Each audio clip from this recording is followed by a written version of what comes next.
Hello everyone, I'm Matt from Breakthrough Fitness. I'm going live today for 10 minutes for our 10 by 10 challenge. Today we'll be doing cardio, and I'm going to show you a few things to help prevent joint pain after running and doing other types of activities to help with having joint pain if you do. So trying to figure out the best place to put the camera. But if you have any questions, you can put your comments in the chat during any of these videos that we do in the next few days here. We'll be answering them as they come in, but I am going to first start off by talking about you need to have the proper gear to prevent joint pain in running. So if you know a specific location to go get your gear, such as Mill City Running, or there's a sister company of Mill City Running as well, Saint City Running, I think it is, over in St. Paul. Otherwise, there's other locations. If you find your gear, they can do a good job with putting your foot in the right shoe. They have a device that scans your foot at Mill City and Saint City Running that can have the thermal imaging, so how much you're pushing down on certain points of your foot, and then that determines what shoe you're getting put into.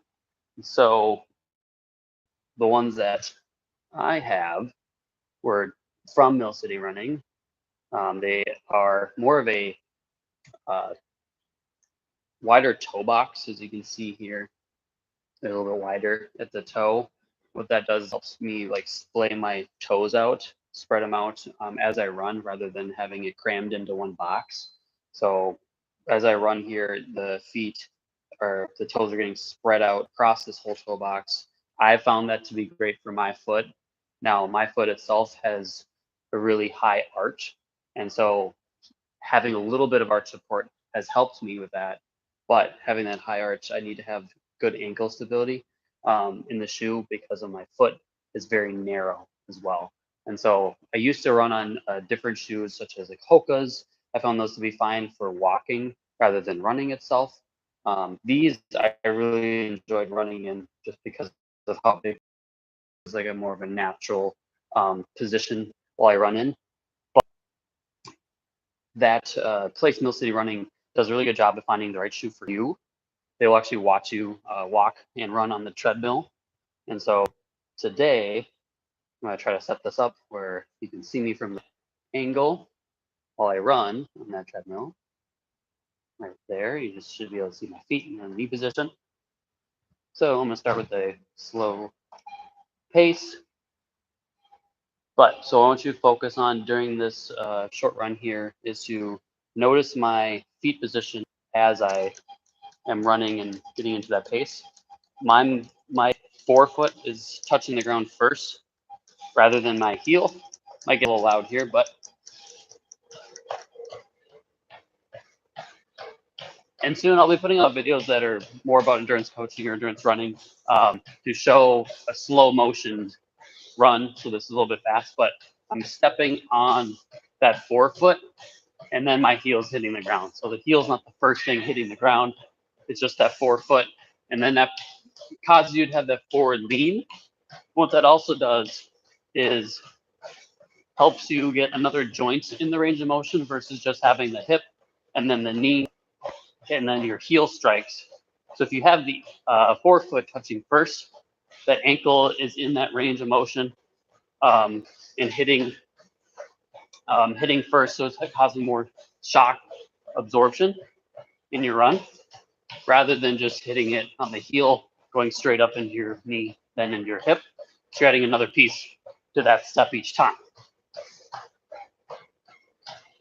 Gives you a little bit of how I tend to run is going more on that forefoot. This will put more strain on your calves because you're using them the entire time as you're running. And catch my breath a little bit here. Right. But so it puts more strain on your calves because you're pushing down on that forefoot. So you might want to ease into doing forefoot running.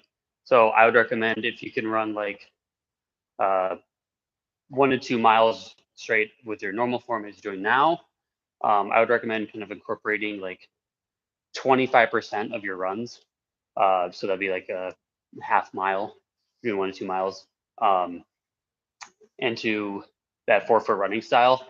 If you ever notice like you're running more of a heel strike type variation right away, mentally think about, oh, I'm gonna go my 4-foot now, and you'll naturally go back to where you were before. So every time that happens, you can kind of think about, oh, I'm gonna go back into that 4-foot running form, and that'll help decrease the amount of shock on your ankle joint, because it's adding in that ankle joint into the range of motion. The ideal cadence is to have your legs moving as fast as possible, without going like into a sprint. So it's more of like a cylinder type movement. It's just going up and down real into this range of motion, versus like elongated steps back like this. So you want to go up and down, moving your body, not going up and down, but moving it forward, but having those legs move quite a bit up and down like a cylinder would. It keeps going up, and the greater turnovers, what I meant, rather than going faster, but the greater turnover on your steps the entire time is what you're wanting, because then you'll just be more of like a circle when you're running, because your feet will be constantly hitting, and then the next one is coming off the ground here while the other one's already stepping down in the front. So like I said, if you have any questions during these videos, please let me know in the chat. Be happy to answer them right as I'm talking about them to be more relevant. We'll be making more videos with the treadmill here at Breakthrough to have a slow motion version of what I just did today.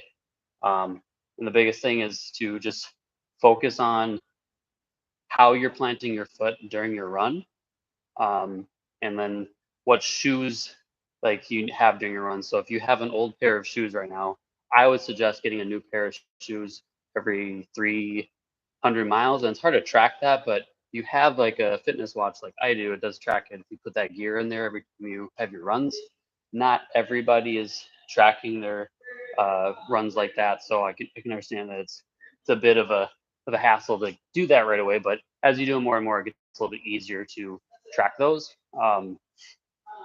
And then the other thing is surfaces. So if you have joint pain after you run, running on the proper surface is very key. And so I was in cross country in high school. My coach always talked about surfaces, and to this day, I always remember his talks on surfaces. It was like every year or twice a year that he would give this nice big talk about it, which was always fun to watch. But the hardest surface to run on is concrete. So try to avoid sidewalks that are concrete as much as possible. Usually they'll have grass or some sort of path next to it to run on.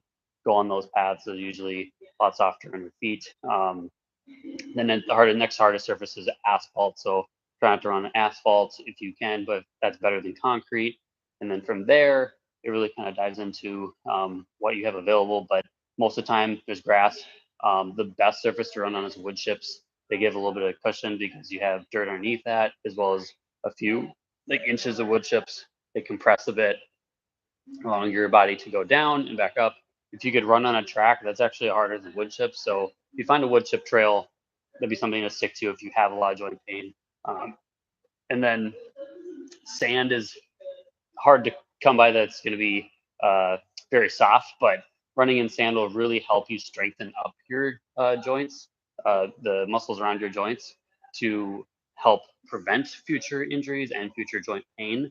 And so you can run on sand too. It's just a lot harder, so that's why it's a softer surface, but you kind of have to have that give and take. And then too much give, like sand is, it'll make it harder for you to run those long miles. So that being said, like try to avoid some concrete if it's out there. It's the only thing you got, then go ahead and do it. So they have the proper shoe first, then try to avoid some concrete. Get onto wood chip. Dirt trails are softer as well. Grass, as much as a soft material you can run on.